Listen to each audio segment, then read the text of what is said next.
When detectives reopened Olivia Carter's cold case 12 years later, they weren't trying to identify her killers anymore. They already knew who the prime suspects had been. What they couldn't explain was why 3 respected men had died. In 3 different states, over the course of 6 years. 3 men, 3 unexplained deaths. One investigation everyone believed had ended long ago. Every trail, every piece of evidence, every unanswered question led detectives back to one person. Not a serial killer, not a criminal mastermind, a grieving mother. By then, Olivia Carter's smiling face had long disappeared from television broadcasts.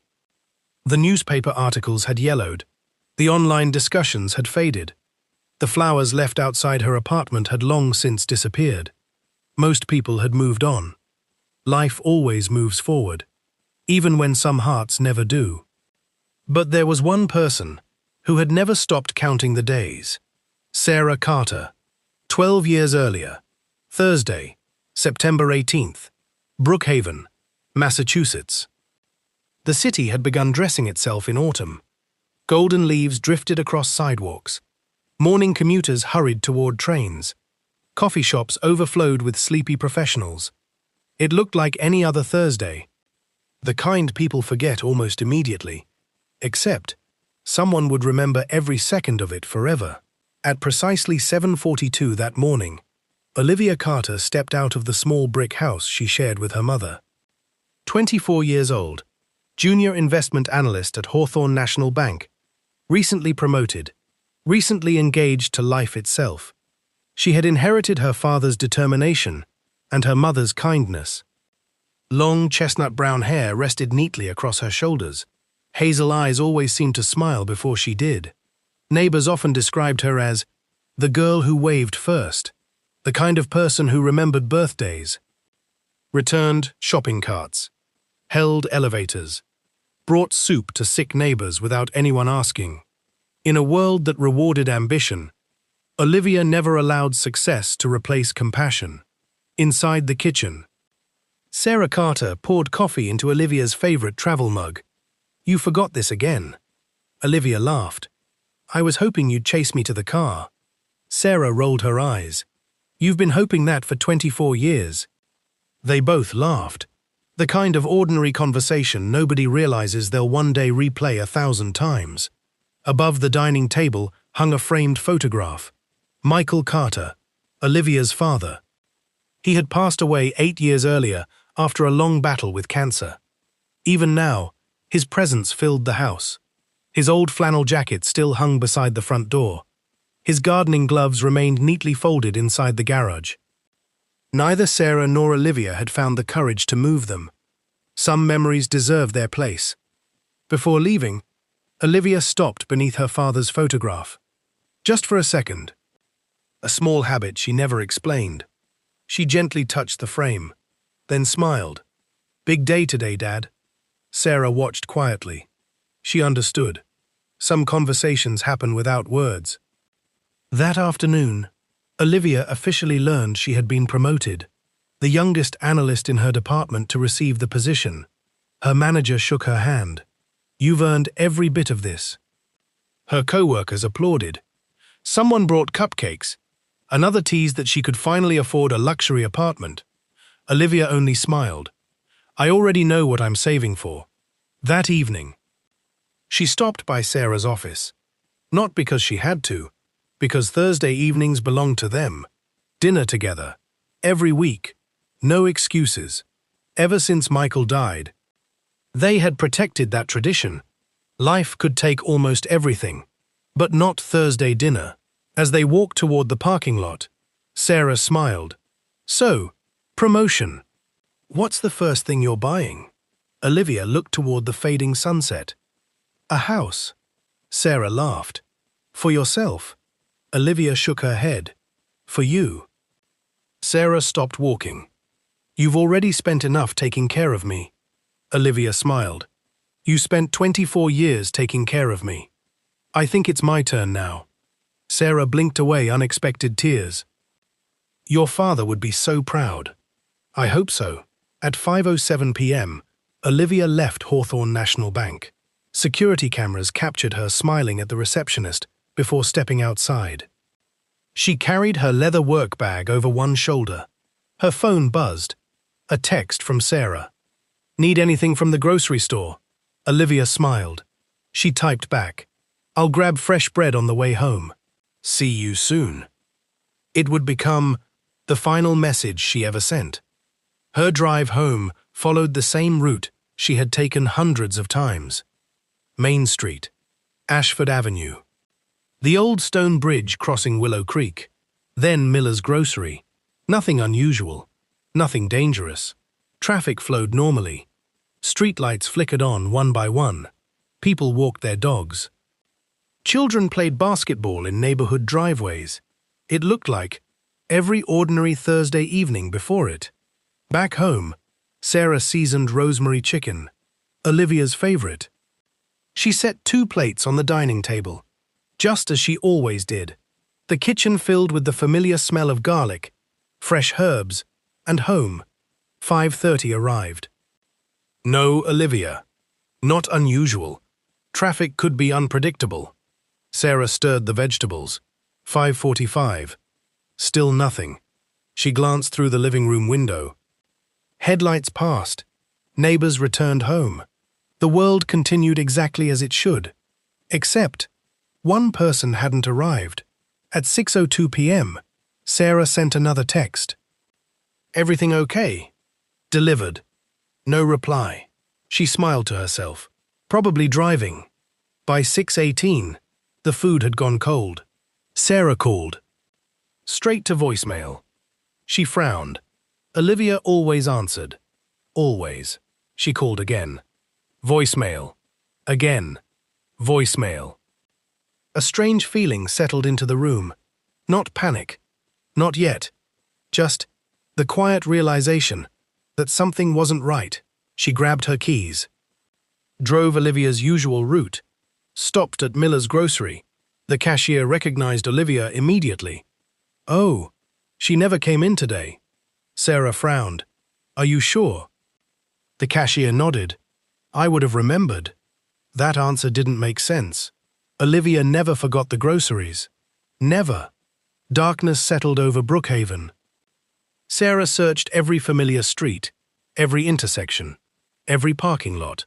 She called again, and again. Nothing. Just cars. At exactly 8:13 p.m., Sarah Carter pulled her car to the side of the road. Her hands trembled as she unlocked her phone. She stared at 3 numbers that no parent ever wants to dial. 911. She pressed call, and without realizing it, her life changed forever. At exactly 8:14 p.m., the first patrol officer arrived outside Sarah Carter's home. Officer Melissa Grant stepped from her cruiser with calm professionalism. She had answered hundreds of missing person calls during her career. Most ended the same way. A teenager staying with friends, a forgotten phone, a dead battery, an exhausted parent worrying too soon. She silently prayed this would become one of those cases. Sarah met the officers at the front door. Her voice remained surprisingly steady. "My daughter has never disappeared before. She always calls. She always comes home." Officer Grant nodded gently. "When did you last speak with her?" Sarah swallowed. "A little after 5. She said she'd stop for fresh bread." Then, nothing. Within 30 minutes, Detective Daniel Brooks received the call. Brooks had spent nearly 3 decades investigating violent crime. 54 years old. Quiet. Methodical. The kind of detective who spoke less than everyone else, but noticed more. His instincts had solved cases that everyone else had abandoned. As he drove toward Brookhaven, he couldn't explain why this case already felt different. By midnight, the investigation had grown far beyond a routine missing person report. Police cruisers filled neighborhoods. Emergency command vehicles arrived. Search and rescue teams assembled. Volunteer firefighters searched wooded trails. K9 units followed Olivia's scent. Drones scanned fields. A state police helicopter circled overhead with powerful searchlights sweeping through darkness. Neighbors left their homes carrying flashlights. Some searched alone, others searched in groups. Entire families volunteered. No one wanted to believe a young woman could simply disappear. Local banker missing. News anchors repeated Olivia's smiling photograph. Friends described her as thoughtful, hard-working, kind. Her manager spoke through tears. Olivia was the first person to volunteer whenever someone needed help. A customer quietly left flowers outside the bank where she worked. By sunrise, the entire town knew her name. Sarah refused to leave the command center. Detectives offered coffee, blankets, food. She accepted none of it. Every few minutes, she looked toward the entrance. Every opening door made her stand. Every time, it was someone else. Just after dawn, Detective Brooks gathered his team. Let's retrace every minute. Every surveillance camera. Every traffic intersection. Every business. Every witness. No detail was too small. Because somewhere, Olivia had vanished. People don't simply disappear. Someone always sees something. Hours turned into days. Police recovered Olivia's abandoned sedan from a quiet commuter parking lot several miles from her normal route. The driver's door was locked. Her handbag remained inside. So did her bank identification badge. Nothing appeared stolen. Nothing appeared damaged. It only deepened the mystery. Brooks stared silently through the window. This wasn't random. The search intensified. Hundreds of volunteers formed search lines across open fields. Mounted police searched nearby farms. Divers entered Willow Creek. Churches organized prayer gatherings. Businesses donated food. The entire community refused to stop looking. Hope slowly became exhaustion. Exhaustion slowly became fear. 4 days after Olivia disappeared, everything changed. A volunteer searching an overgrown area near Blackwood Preserve noticed disturbed vegetation beyond an abandoned service road. He froze. His flashlight remained fixed on the ground. He never took another step. Instead, he quietly reached for his radio. Detective Brooks arrived minutes later. The forest had become completely silent. No reporters, no volunteers, only investigators. One glance told Brooks the search was over. He removed his hat, lowered his head, closed his eyes.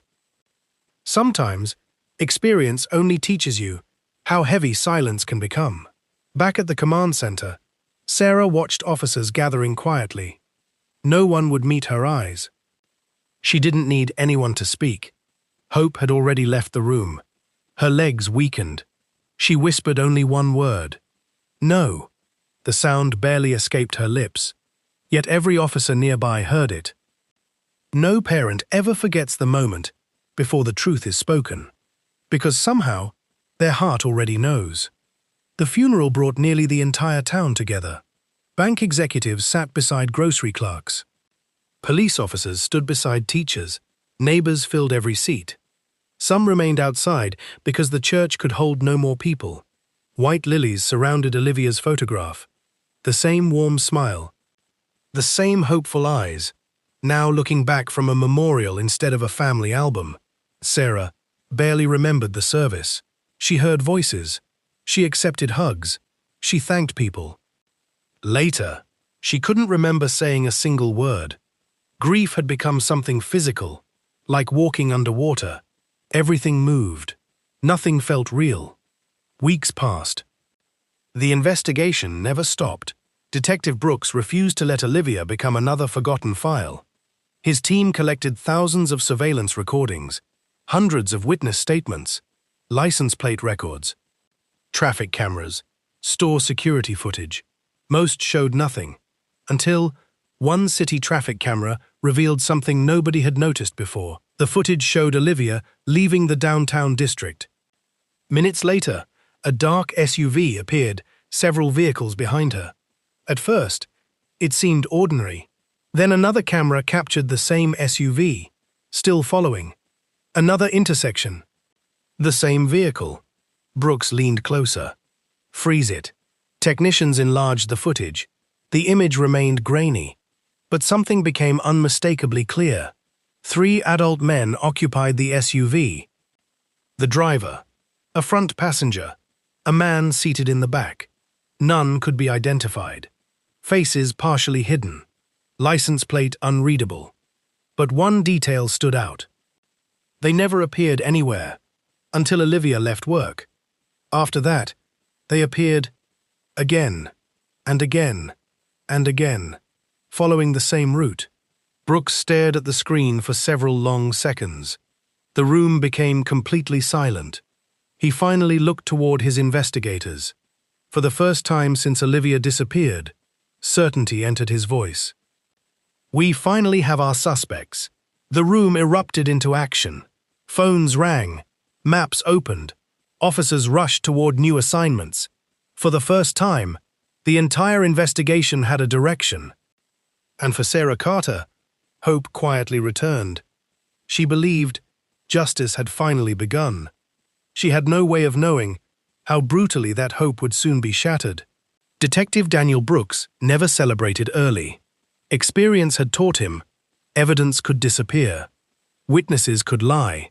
The truth had a way of slipping through people's fingers.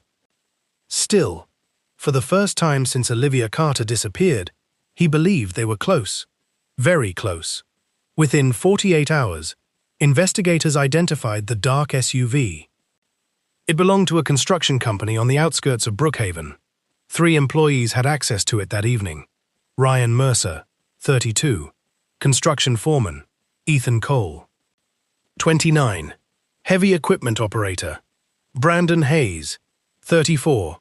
Mechanic. None had criminal records. None had any known connection to Olivia Carter. At least, none anyone could find. One by one, they were brought into the police station. Ryan arrived first. Calm, confident. He answered every question without hesitation. "No, I don't know her. I've never seen her. I finished work, went home, and watched television." He never changed his story, not once. Ethan came next. Nervous, sweating. His answers came too quickly, too rehearsed. Detective Brooks noticed every hesitation, every glance toward the interview room mirror, every pause before answering. But nervousness wasn't evidence. Brandon barely spoke. His attorney answered most questions for him. No comment. No comment. No comment. Sometimes, silence protects guilty people just as effectively as lies. Meanwhile, forensic teams examined Olivia's vehicle. Fingerprint specialists worked for days. Crime scene technicians photographed every inch. DNA samples were carefully collected. Hair fibers, fabric threads, tiny traces invisible to the human eye. The laboratory became the investigation's greatest hope. Days later, Brooks received the forensic report. He read every page, then quietly removed his glasses. Rain. Time. Heat. Multiple contaminated surfaces. Most biological evidence had degraded beyond reliable analysis. Several partial DNA samples existed, but none were complete enough for identification. The report ended with words every detective hated reading. Inconclusive. Brooks refused to give up. Investigators searched phone records, credit card transactions, traffic cameras, electronic toll booths, cell tower data. Every hour uncovered another piece of the puzzle. Yet every important piece stopped just short of certainty. Then, the witnesses began disappearing. The waitress who believed she had seen the SUV suddenly wasn't sure anymore. I think maybe it was another vehicle. A truck driver who had called police. Could no longer remember the license plate. I guess I was mistaken. Even the gas station clerk, who originally identified Ryan Mercer, changed his statement. It could have been someone else. Detectives weren't surprised. Fear has a way of rewriting memory. Brooks grew suspicious. People weren't simply forgetting. Someone was helping them forget. But suspicion couldn't be entered into evidence. For weeks later, Formal charges were filed. The entire town believed justice had finally arrived. Television crews gathered outside the courthouse. Reporters filled the courtroom. Sarah Carter sat quietly behind prosecutors. She held Olivia's favorite silver bracelet tightly in her hand, the one Olivia had worn almost every day. Sarah believed today was the first step toward peace. Then, the defense attorneys began speaking. They attacked everything. The surveillance footage was too blurry. No faces could be positively identified. The vehicle could not be conclusively linked to the crime. The forensic evidence was incomplete. The witness statements contradicted one another. Cell phone records proved nothing. Every piece of evidence stood alone. None connected cleanly enough to prove guilt beyond reasonable doubt. For 3 exhausting weeks, the courtroom became a battlefield. Not over what people believed, over what they could prove. Brooks watched every argument, every objection, every ruling. He knew exactly what was happening. The truth was slipping away. Finally, the judge returned. The courtroom stood. Silence settled across every bench. Sarah reached for Olivia's bracelet. The judge lowered his eyes. The court finds the evidence presented insufficient to proceed. All charges are dismissed. The words echoed through the room, like doors closing forever. No shouting. No celebration. The 3 men simply stood, collected their belongings, walked calmly out of the courtroom, free. Reporters rushed after them. Camera flashes filled the courthouse steps. Sarah remained seated. She couldn't move. She stared at the empty defense table. Her daughter was gone. And now, justice was gone too. Outside. Detective Brooks found Sarah standing alone beneath the courthouse steps. Neither of them spoke for a long time. Finally, Brooks said quietly, "I'm sorry." Sarah looked at him. Not with anger, not with blame, only exhaustion. "You believed them too." Brooks nodded. "I still do," she whispered. "Then why are they walking away?" Brooks searched for an answer. None came. Because sometimes, the law and the truth are not the same thing. Days passed. News crews moved on. The headlines disappeared. Brookhaven slowly returned to normal. The investigation officially became inactive. Boxes of evidence were carried into storage. Lights inside the incident room were switched off. One more unsolved case. One more family left behind. Sarah returned home carrying a cardboard box filled with Olivia's belongings that investigators had finally released. Her bank identification badge, house keys, a leather wallet, a small notebook, a travel coffee mug, the silver bracelet, and her handbag. She slowly emptied everything onto the dining room table. She wasn't searching for evidence. She simply wanted to feel close to her daughter again. One by one, she touched each item, until something caught her eye. Tucked inside a small zippered pocket of Olivia's handbag, almost hidden beneath the fabric, was a tiny brass storage locker key attached to a faded paper tag. On the tag, written in Olivia's handwriting, were 4 simple words. "If anything happens." Sarah's breathing stopped. She turned the tag over. A storage locker number. One the police had never mentioned. One no one had ever searched. And in that tiny forgotten key, the entire story was about to change. Grief changes people. Some stop speaking. Some refuse to leave the house. Some spend years pretending life never changed. Sarah Carter did something different. She began remembering. Every conversation, every birthday, every joke, every habit, every tiny detail people normally forget. Because somewhere, inside those memories, she believed Olivia had left something behind, something no detective could possibly recognize. Not because they weren't good detectives, because they had never been Olivia's mother. Brass storage locker key sat quietly on the kitchen table. Sarah stared at it for nearly an hour. The faded paper tag still carried Olivia's neat handwriting. "If anything happens, nothing else." No explanation. No address. Only the locker number. Sarah turned the key over in her trembling hands. Why hadn't Olivia mentioned it? More importantly, why hadn't the police? On the following morning, Sarah drove across Brookhaven. After nearly 2 hours of searching, she found the storage facility tucked behind an old railway yard. The manager looked at the key. His expression immediately changed. "I haven't seen anyone open this locker in years." Sarah quietly signed the paperwork. The heavy metal door rolled upward. Inside, there wasn't money. There weren't valuables. There wasn't anything dramatic. Just one ordinary cardboard box. Inside the box were pieces of Olivia's everyday life. Old notebooks, family photographs, birthday cards, tax documents, a laptop, a small envelope labeled "Dad." Sarah smiled sadly. Olivia had kept everything, even memories she couldn't bear to throw away. At first, nothing seemed important, until Sarah opened Olivia's work planner. She recognized it instantly.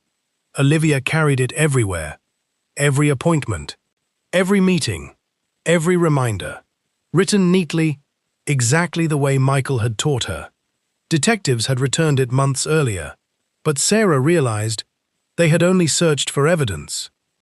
She was reading it like a daughter had written it. She slowly turned each page. Doctor appointments, mortgage calculations, birthday reminders, lunch meetings, coffee with co-workers. Everything looked completely ordinary. Then, she noticed something strange. Every Thursday, for almost 3 months, Olivia had written the same tiny initials. RM, always in the margin, never explained, never crossed out. Sarah frowned. Those initials meant nothing to investigators, but they meant something to Olivia. And that was enough. Back home, Sarah spread everything across the dining room table. Notebooks, receipts, photographs, business cards, parking tickets, sticky notes, old calendars. Hours became days. She wasn't looking for one clue anymore. She was looking for a pattern.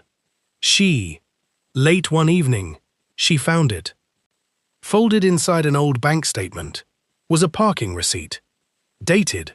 The same evening, Olivia disappeared. The parking garage wasn't near the grocery store. It wasn't near Olivia's apartment. It wasn't even on her normal route home. It was across town, near an industrial district. Sarah stared at the address. Why had Olivia gone there? The next clue came from somewhere unexpected. Olivia's old cell phone. Police had recovered it months after the investigation ended. Water damage had destroyed most of its contents. Sarah had never turned it on again. Until now. The screen barely worked. Most photographs were corrupted. Messages had vanished. But one voicemail survived. Only 6 seconds long. The recording began with traffic noise. Olivia's breathing. Then, a man's voice in the background. "You think she noticed?" Another voice answered quietly. "Doesn't matter. She won't remember us." The recording ended abruptly. Sarah replayed it again. And again, the voices were unfamiliar, but one sentence wouldn't leave her mind. Over the following weeks, Sarah requested copies of every public document she could legally obtain. Court filings, property records, business registrations, employment histories, anything connected to the 3 former suspects. Detectives had investigated them 12 years earlier. But time changes people. People move. They marry. They disappear. Sarah followed every paper trail, patiently, quietly. One document became another, then another. Slowly, the picture became clear. Ryan Mercer no longer lived in Pennsylvania. He had relocated to Ohio. Ethan Cole had changed employers and settled in Tennessee. Brandon Hayes now owned a small repair business in Colorado. 3 men, 3 different states, 3 completely separate lives. Or so it appeared. Sarah pinned a map to her dining room wall. 3 red circles, hundreds of miles apart. At first, it looked random. Then she noticed something chilling. Each man had moved within 6 months of the case collapsing. Not years apart, not by coincidence, almost together, as though they had quietly agreed never to be seen in the same place again. For Sarah leaned back in her chair. For 12 years, everyone believed the case had simply fallen apart. But now, she saw something Detective Brooks never could. These men hadn't just gone on with their lives. They had scattered, like people making sure no one could ever connect them again. For the first time since Olivia died, Sarah wasn't following grief. She was following a trail. And trails always lead somewhere. And, the next morning, Sarah walked upstairs, opened the old bedroom closet. She pulled out a worn leather suitcase that hadn't left the house since Michael's funeral. Slowly, she folded a few changes of clothes inside. A notebook, a road atlas, Olivia's photograph, Michael's old pocket knife, not as a weapon, but as the small tool he had carried every day. Finally, she zipped the suitcase closed.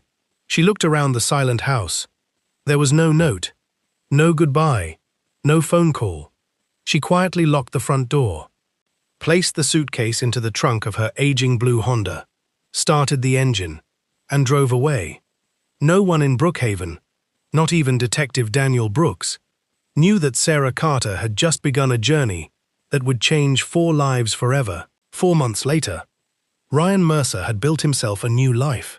A quiet suburban neighborhood, freshly painted house, a pickup truck parked neatly in the driveway, a wife, 2 young children, friendly neighbors, Sunday barbecues, little league games.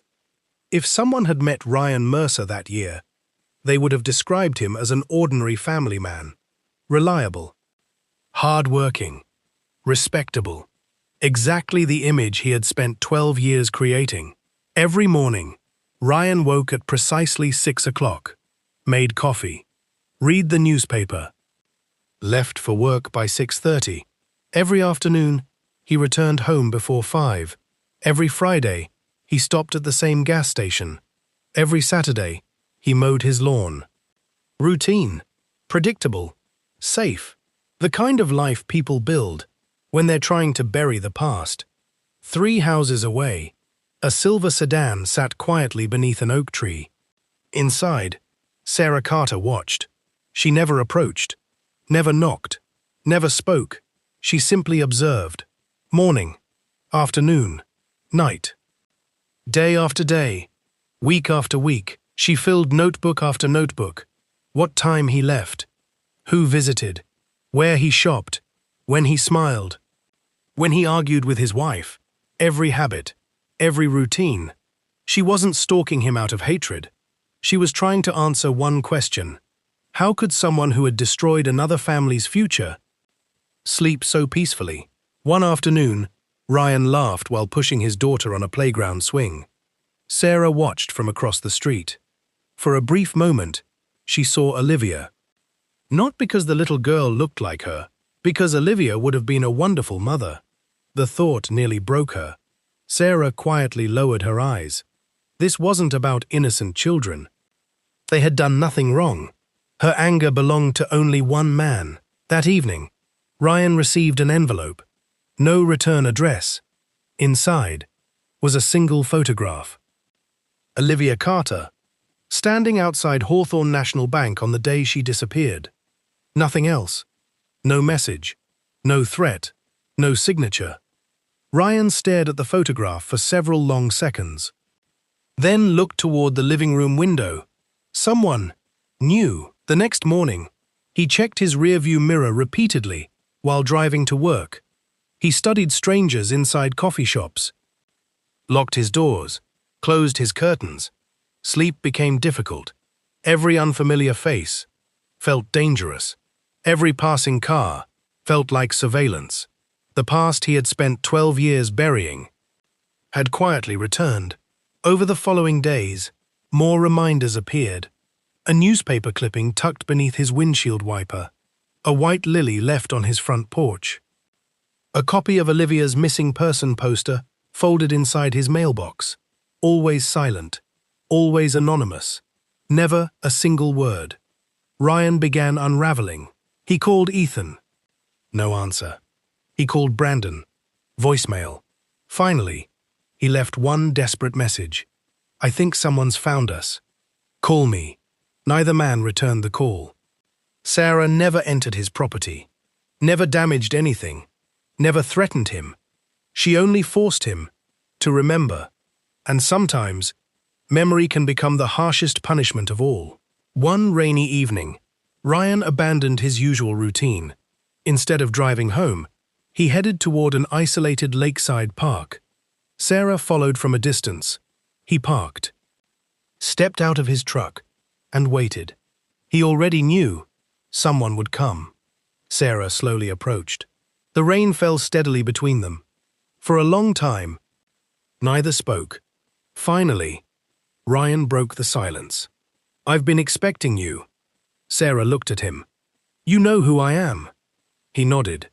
I knew the moment I saw the photograph. Her voice remained calm. I came for one thing.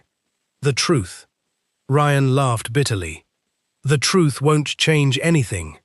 My daughter is still gone. No, it won't.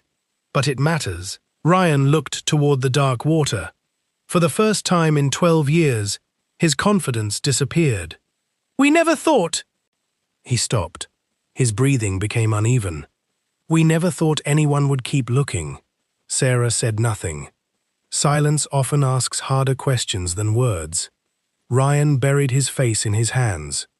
It wasn't supposed to happen. The sentence barely escaped him. Sarah's heart pounded.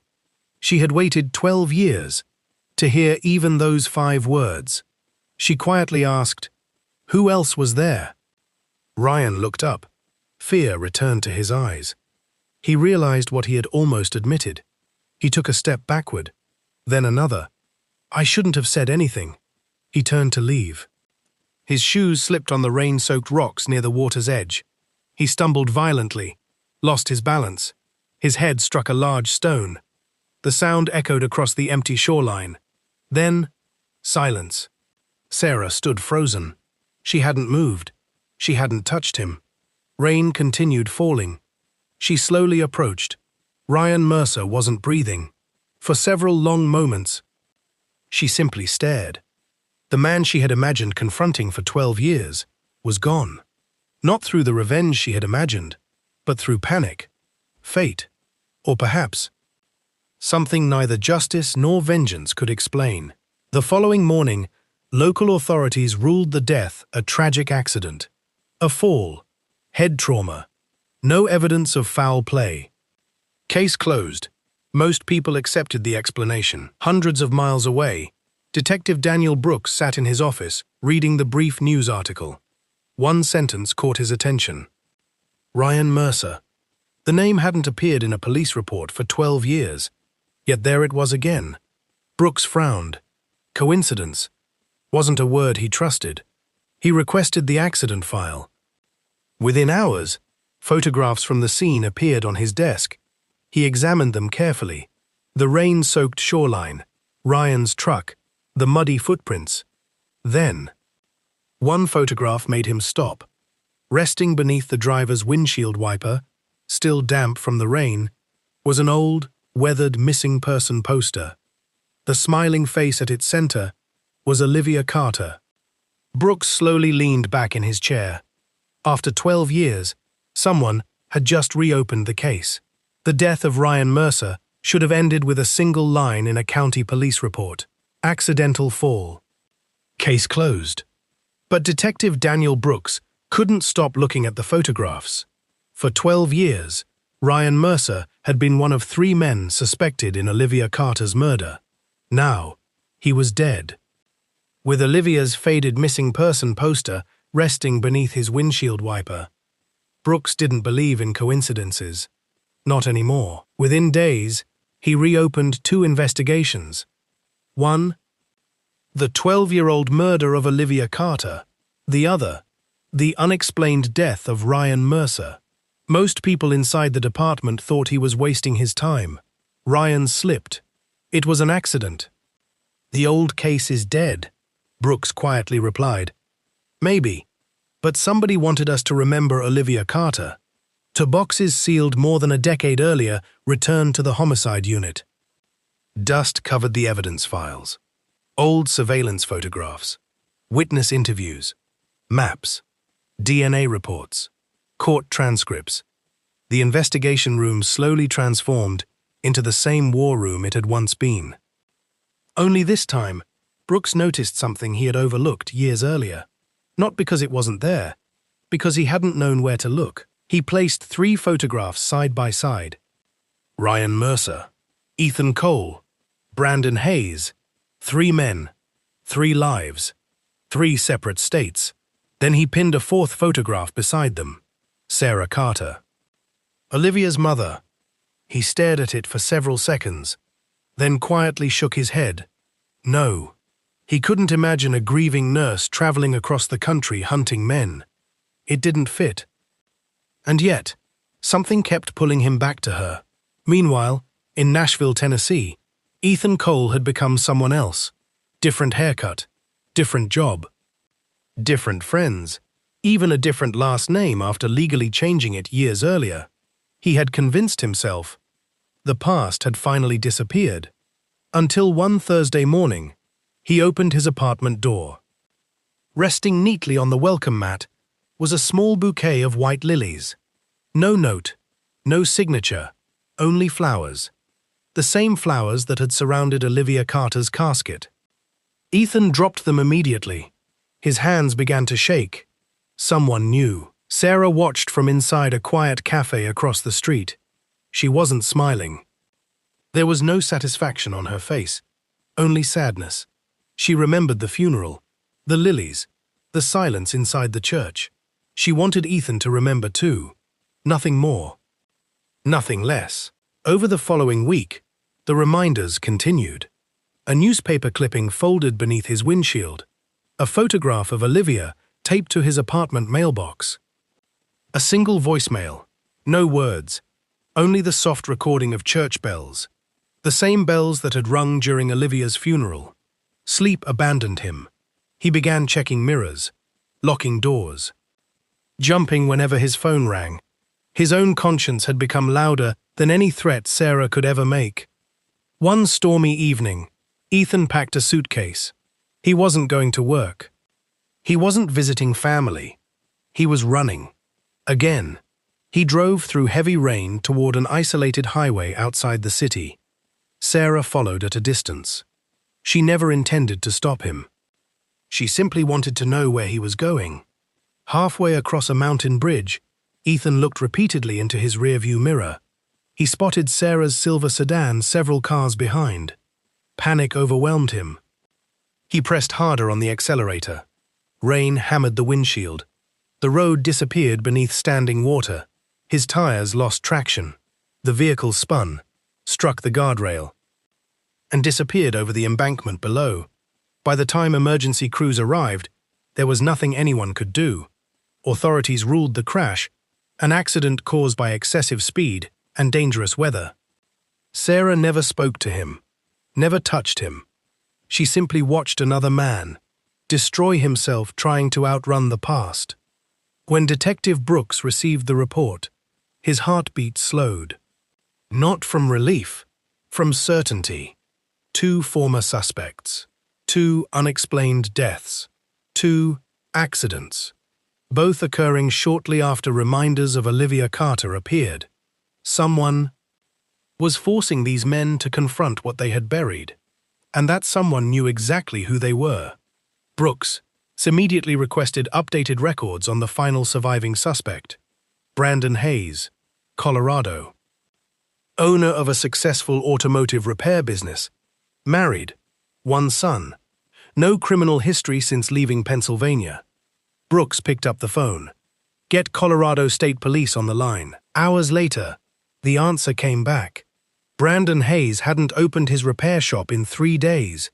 His neighbors believed he'd left town unexpectedly. His employees couldn't reach him. His cell phone went straight to voicemail. His truck remained parked behind the business. Nobody knew where he had gone. For the first time in 12 years, the final suspect had vanished. Brooks walked slowly toward the investigation board. His eyes settled once more on Sarah Carter's photograph. Something about it felt different now. Not guilt, determination. He suddenly remembered a detail from Olivia's original evidence inventory, the brass storage locker key, returned to Sarah after the case was closed. He opened the archived property records. His stomach tightened. The locker had been accessed 4 months earlier, not by police, by Sarah Carter. He requested surveillance footage from the storage facility. The grainy video appeared on his screen. There she was, walking out carrying a single cardboard box. Whatever had been inside had changed everything. Brooks whispered to himself, "You weren't chasing ghosts." He looked back at Brandon Hayes' photograph, then at Sarah's. A terrible realization settled over him. He was already too late. Sarah Carter had found the last man, before the police ever knew she had begun looking. 6 days after Brandon Hayes disappeared, Detective Daniel Brooks barely slept. Every highway camera, every hotel record, every credit card transaction, every cell phone ping. His team chased hundreds of leads. Each one ended the same way. Nothing. It was as though Brandon Hayes had vanished before anyone realized he was missing. But Brooks knew better. People don't disappear without help, or without fear. Conch, hundreds of miles away, nestled deep within the Rocky Mountains, stood an abandoned hunting cabin. It had belonged to Brandon's grandfather decades earlier. No electricity, no nearby neighbors, no cell phone reception. The perfect place for someone hoping to disappear. Or to wait. Brandon Hayes sat alone beside an old wood-burning stove. His beard had grown. Dark circles surrounded his eyes. The television remained off. The silence inside the cabin felt louder than any storm outside. For nearly 2 weeks, he had barely slept. Every creaking floorboard, every gust of wind, every distant engine felt like someone coming for him, because deep down, he already knew who would eventually arrive. Late that afternoon, a dusty silver sedan rolled slowly up the narrow dirt road. Sarah Carter stepped out. She carried no weapon. No anger showed on her face. Only 12 years of unanswered questions. She quietly closed the car door. The mountains were silent. Even the wind seemed to stop. Brandon opened the cabin door before she reached it. He wasn't surprised. "I wondered how long it would take." Sarah looked at him. "I wondered if you'd keep running." He gave a tired smile. "I got tired." Neither of them moved. For a long moment, they simply stood facing one another, separated by only a few feet. And 12 years. Finally, Sarah spoke. "I didn't come here to watch you suffer. I came because my daughter deserves the truth." Brandon looked away. "You already know what happened." "No. I know she never came home. I know 3 men lied. I know 12 years disappeared. But I don't know why." Brandon leaned heavily against the porch railing. His voice was barely above a whisper. It was supposed to be a joke. Sarah's expression never changed. A joke. We'd been drinking. We were stupid. We kept daring each other. We thought. He stopped, unable to finish. Sarah quietly shook her head. "No, you thought someone else's life didn't matter." Sarah quiet. Brandon buried his face in his hands. "You don't understand." Sarah interrupted him. "No, you don't understand. You buried your guilt. I buried my daughter." Silence. The words hung between them. Neither of them moved. Brandon slowly sat down on the porch steps. For the first time, his voice lost every excuse. "I hear her." Sarah frowned. "What?" "Every night, I hear her screaming. I hear her begging us to stop. I hear the silence afterward. I haven't slept through an entire night in 12 years. His shoulders began shaking. "I thought moving away would make it disappear. It didn't. I thought having a family would make it disappear. It didn't. I thought pretending it never happened would make me forget." He looked directly at Sarah. "I remember every second." Sarah closed her eyes. Tears slowly rolled down her face. For years, she had imagined this moment. She thought hearing the truth would bring peace. Instead, it only made the loss feel real all over again. She reached into her coat pocket. Brandon instinctively stepped backward. Fear flashed across his face. Sarah slowly removed, not a weapon, but Olivia's photograph. She handed it to him. "This," she whispered, "is the woman whose name you've spent 12 years trying to forget." Brandon stared at the photograph. The same warm smile, the same hopeful eyes. His hands trembled. "I'm sorry." The words escaped almost involuntarily. Sarah immediately answered, "No, you're sorry because you got caught by your own conscience. You were never sorry enough to tell her mother." Brandon fell to his knees. "I wanted to. 1,000 times. I even drove back to Brookhaven once. I sat outside your house. I couldn't do it. I was a coward." Sarah nodded slowly. "Yes. You were." Though miles away, Detective Brooks finally caught the break he'd been waiting for. A highway toll camera had captured Sarah's silver sedan heading west 6 days earlier. Fuel receipts. Traffic cameras. Roadside motels. Piece by piece, the route came together. Colorado. Brooks' heart sank. He immediately contacted local authorities. No sirens. No lights. "If she's there, we still have time." As police vehicles climbed the winding mountain road, the sun slowly disappeared behind the peaks. Inside the cabin, Sarah and Brandon remained seated across from one another. Neither spoke. Everything that could be said had already been spoken. Brandon finally looked up. "What happens now?" Sarah didn't answer. Outside, the distant sound of approaching engines echoed faintly through the mountains. Someone was coming. Whether they would arrive in time, neither of them knew. By the time Detective Daniel Brooks reached the cabin, the mountains had already disappeared beneath darkness. The blue and red lights of police vehicles reflected against the pine trees. No one spoke. Every officer understood. Whatever had happened inside could no longer be stopped. Brooks stepped onto the old wooden porch alone. The front door stood partially open. Inside, the cabin was silent. A dying fire still glowed inside the wood-burning stove. 2 coffee mugs rested on the small table. One untouched, one half empty. Across the room, Brandon Hayes lay motionless. The local medical examiner would later conclude that he died from a single gunshot wound fired during a close-range confrontation. The evidence showed only one shot had been fired. Near his outstretched hand rested Olivia Carter's photograph.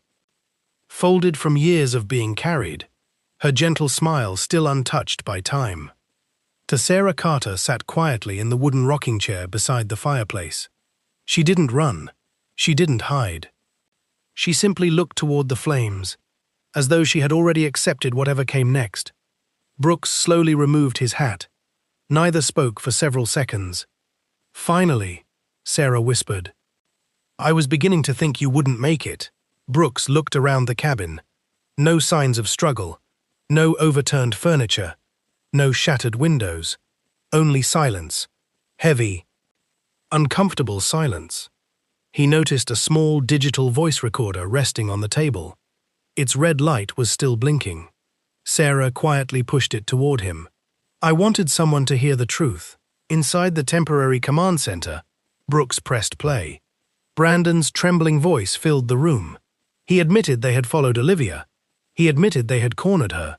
He admitted that fear, cowardice, and selfishness had led them to hide what they had done instead of coming forward. Again and again, he stopped trying to justify himself. Instead, he spoke about the years that followed. The nightmares, the panic, the marriages that failed, the friendships that disappeared, the constant fear of hearing Olivia's name again. The confession wasn't enough to undo the past. Nothing ever could. But for the first time in 12 years, The truth existed, recorded, undeniable.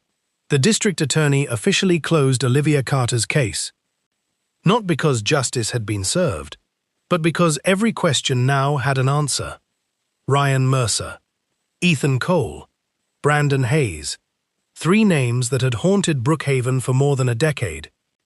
Now, they belonged only to history. Sarah Carter accepted responsibility for Brandon's death. The court acknowledged the extraordinary circumstances, her cooperation, and the years of unresolved trauma surrounding the case.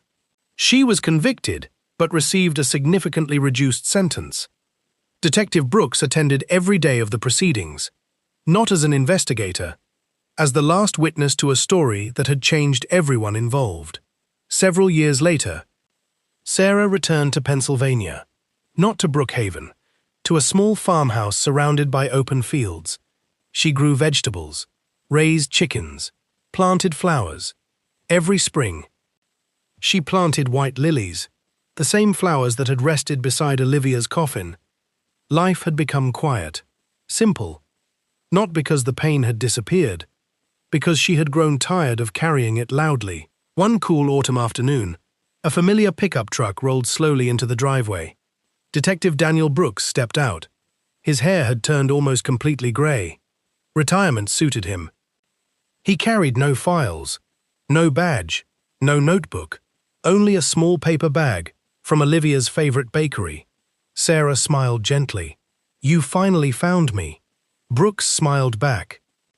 "I figured you knew I would." They sat together on the old wooden porch overlooking the fields. Neither hurried to speak. Some conversations deserve silence first. Eventually, Brooks broke it. "I've replayed that night more times than I can count." Sarah looked toward the horizon. "So have I," after another long silence. Brooks quietly asked, "Was it worth it?" Sarah didn't answer immediately.